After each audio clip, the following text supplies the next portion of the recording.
Hello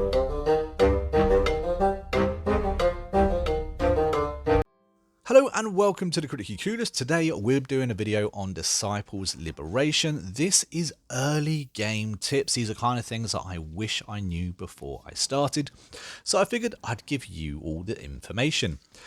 Now the first one for me is return to your city. So you play Aviana and she is your spellmaker. She has abilities to use magic. Now, right at the beginning of the game, you are given one spell. It's a very useful spell and it can heal your companions. Well, as I was leveling up, I was getting more spells and I didn't understand why I couldn't use them, why they weren't in my wheelhouse. And it turns out you actually have to research the spells that you unlock. And to do that, all you have to do is go back to your castle. Now, I wasn't aware that you could go back to your castle pretty much any time you wanted. You don't have to, finish the little area that you're in and do the quest that you're in. You can literally pop back to your castle, research your spell, and bing, it's in your will, and you can actually use it straight away. Again, I did not know this, but now you know this.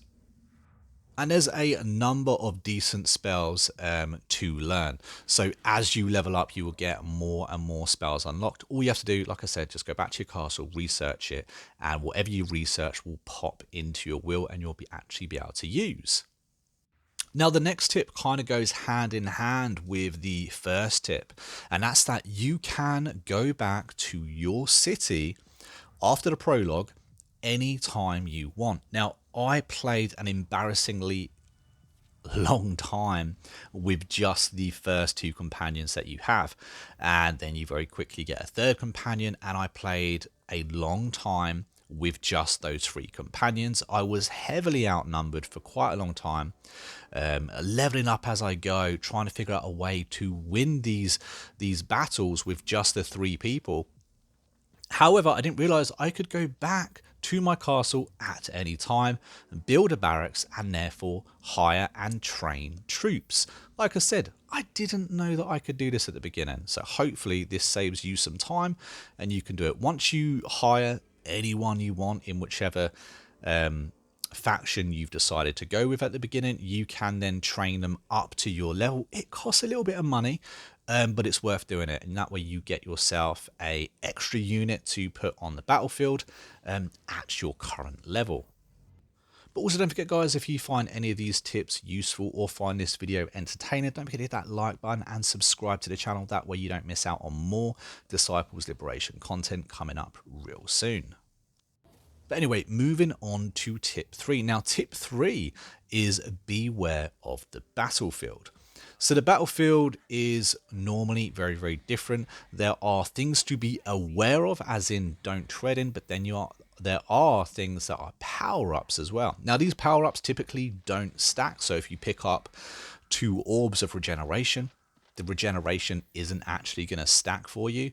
However, I would strongly advise picking them up before the enemy picks them up, because the AI in this game is actually pretty smart. They do go around the board, they do collect the power-ups, and they do avoid the environmental hazards in this game as well. So just try and pick them up before the enemy does, and that way you can have a little bit of an advantage in your battle, especially if you're going up against something that is perhaps out of your level, or you're just massively outnumbered. Again, for me, early game, I found it so helpful to grab these early power-ups, because they do seem to be pretty much everywhere and you encounter them pretty early game. And on a side note, you notice these red flashing tiles. Do not be on them at the end of the turn, because the lightning that will hit you, ouch. Tip number 4 is don't neglect your back line. So this game's kind of unique. You have your front army, which will attack with you. You will individually move them. Then you have your support characters on a back line. Now, every single character in the game has a support ability, or actually called a back line ability, and you can have a little read up on what it does. Now, something that I didn't realize early on was that even level 1 characters, that troops that haven't been trained up, you literally just recruited them into your army. They may be level 1 or just significantly weaker to the rest of your army. You can pop them in the back line. And on that back line, their ability is as strong as it would be if they were a maxed out soldier. So have a little look see. Every single character has its own unique, different type of passive ability and or support ability. There's some really good ones in there, and it can really help you win those battles that maybe you should have lost.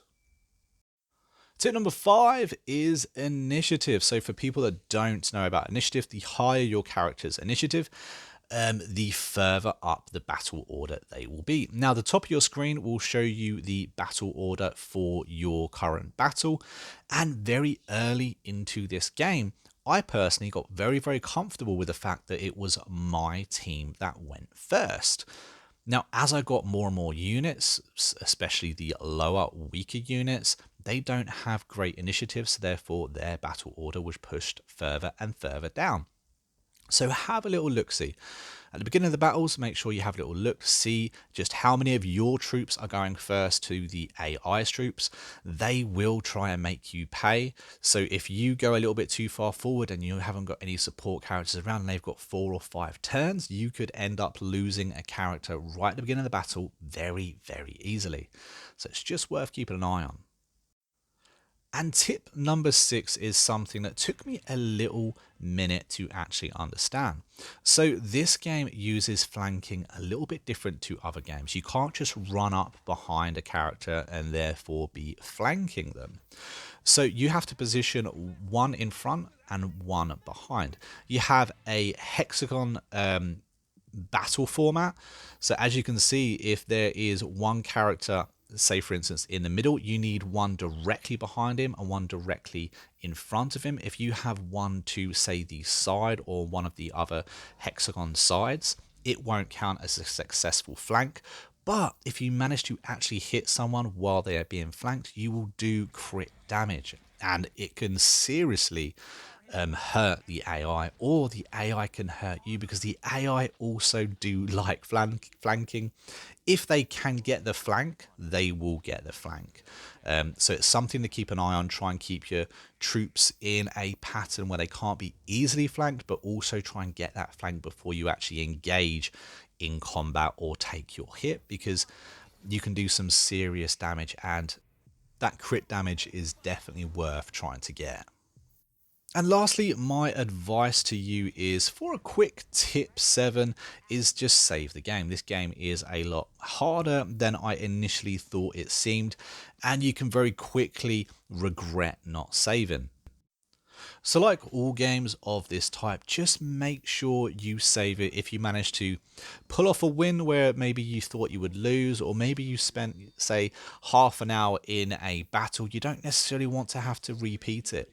This game does give you a little bit of grace. Sometimes you will run up against marauding soldiers. They will have a big army, and it will give you the option to back out. However, if you run into that army again, you're probably going to be forced to actually battle.